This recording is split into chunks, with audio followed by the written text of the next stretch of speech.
बेटी बचाओ बेटी पढ़ाओ। किससे बेटी बचाओ? इन्हीं से बचाओ, इन्हीं से बचाओ बेटी।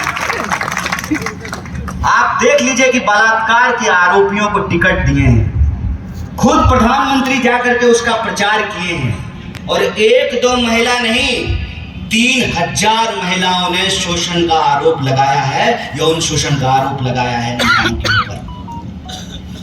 नारे सिर्फ उछाले जा रहे हैं, लोगों की हकीकत में कोई परिवर्तन नहीं हो रहा है।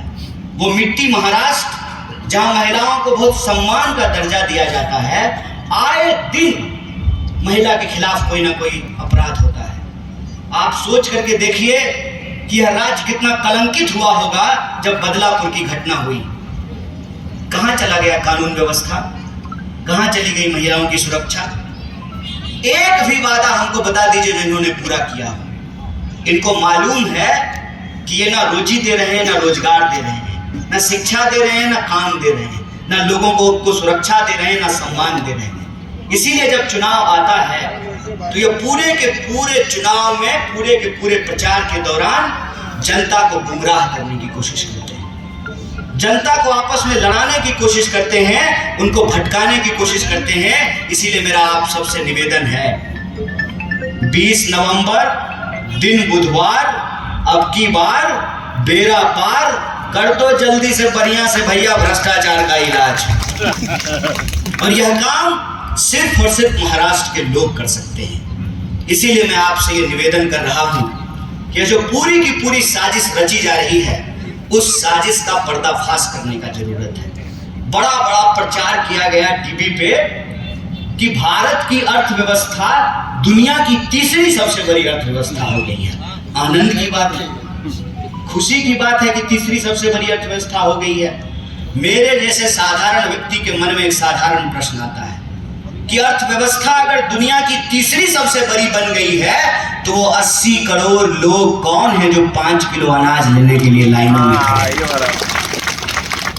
इसका मतलब देश की अर्थव्यवस्था का विकास नहीं हो रहा है। अगर देश की अर्थव्यवस्था का विकास हो रहा होता तो 80 करोड़ लोग गरीबी के मारे 5 किलो अनाज लेने के लिए लाइन में नहीं लगे होते। इसका मतलब ये देश का विकास नहीं है, प्रधानमंत्री जी के कुछ दोस्तों का विकास है। अगर हमने ब्रिटेन की अर्थव्यवस्था को पीछे छोड़ दिया है तो हमको सोच करके बताइए, क्या ब्रिटेन में भी लोग 5 किलो अनाज लेने के लिए लाइन में लगे हुए हैं क्या? बड़ा बड़ा प्रचार करके, बड़ा बड़ा पोस्टर लगा करके झूठ बोला जाता है, और झूठ बोलने के लिए करोड़ों रुपया जो है पानी की तरह बहाया जाता है। अभी चुनाव है, आप देख रहे होंगे, झूठ को फैलाने के लिए करोड़ों रुपया बहाया जा रहा है। अभी जो है फडणवीस साहब ने कहा कि ये चुनाव नहीं है, धर्म युद्ध है। कमाल, धर्म युद्ध है, धर्म बचाना है, बचाएंगे धर्म। लेकिन ये बता दीजिए सरकार कि आपका चुनाव तो हमने इसलिए किया था कि धर्म तो हम बचा लेंगे, आप हमारा रोजी रोजगार बचा दीजिए, हमारा धंधा पानी बचा दीजिए, हमारा घर बचा दीजिए, हमारी सड़कें बना दीजिए, हमारा अस्पताल बना दीजिए, हमारा स्कूल बना दीजिए। और धर्म बचाना इतना अगर जरूरी है तो मैं आपसे बस निवेदन ये करना चाहता हूं कि धर्म बचाने की इस मुहिम में आपके भी घर के लोग हमारे साथ चलेंगे ना।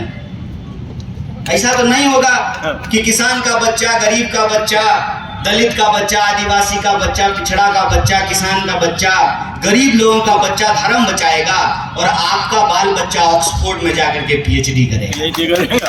You know, this burger looks like very tasty। बताइए, आप कह रहे हैं हमको संस्कृति बचाने के लिए, और आपके बच्चे जो है वो अमेरिका की सड़कों पर घूम रहे हैं, यूरोप और लंदन की सड़कों पर घूम रहे हैं। ये बेईमानी मत कीजिए। धर्म बचाना अगर इतना जरूरी है तो सब मिल करके बचाएंगे। आप भी बचाइए, आपका बेटा भी बचाए, आपकी बेटी भी बचाए, सब लोग मिल करके धर्म बचाएंगे। यह प्रश्न जब मैंने किया तो भाजपा का एक नेता बोला, मित्र है, लेकिन मोदी जी योगी जी को तो बेटा बेटी नहीं है। तो हमने कहा भतीजा तो है, जैसा हमारे साथ धर्म बचाने चलेगा। चाचा जब कह रहे हैं कि धर्म बचाना है तो भतीजा चलेगा। ऐसा तो नहीं होगा ना कि भतीजा जो है बीसीसीआई में बैठ करके आईपीएल पे टीम बनाएगा और हमको कहेगा कि आप ड्रीम 11 पर टीम बनाइए। बताइए, गली गली क्रिकेटर बनाना था आईपीएल से, गली गली जुआरी बना करके घुमा रहा है लोगों को। पहले गांव में पीपल के पेड़ के नीचे लोग ताश खेलते थे और सट्टा लगाते थे। आजकल तो बढ़िया एसी में रूम में बैठ करके अलग अलग बड़ा बड़ा शहर में ऑफिस बना करके कह रहा है कि ऑनलाइन जुआ खेलो। हे नौजवानों, पहचानो अपनी शक्ति को।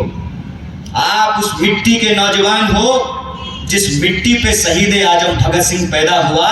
23 साल की उम्र में जब आप रात को 12 बजे कहते हैं ना आई लव यू टू, उस उम्र में 23 साल की उम्र में अंग्रेजों के खिलाफ लड़ते हुए हंसते हंसते फांसी के फंदे को चूम लिया और फांसी पर। यह देश कोई साधारण देश नहीं है। इस देश की मिट्टी ने एक से एक सपूतों को पैदा किया है।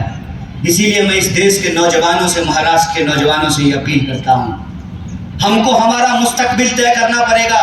डॉक्टर बाबा साहब भीमराव अंबेडकर ने कहा है कि जो पीढ़ी अपना इतिहास भुला देती है, इतिहास उस पीढ़ी को भुला देता है। इसीलिए मैं आपसे कहने के लिए आया हूँ, महाराष्ट्र को अपना इतिहास याद करने की जरूरत है। महाराष्ट्र में सरकार किसकी बनेगी, इसका फैसला महाराष्ट्र के लोग करेंगे। इसका फैसला अडानी नहीं करेंगे, उसको जवाब देने की जरूरत है।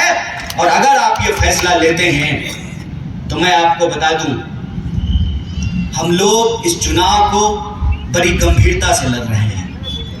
और इस गंभीरता को अगर आप समझना चाहते हैं तो आप ये देख लीजिए कि हम ये नहीं देख रहे हैं कि कौन सा सीट 1 नंबर है और कौन सा सीट 2 नंबर है।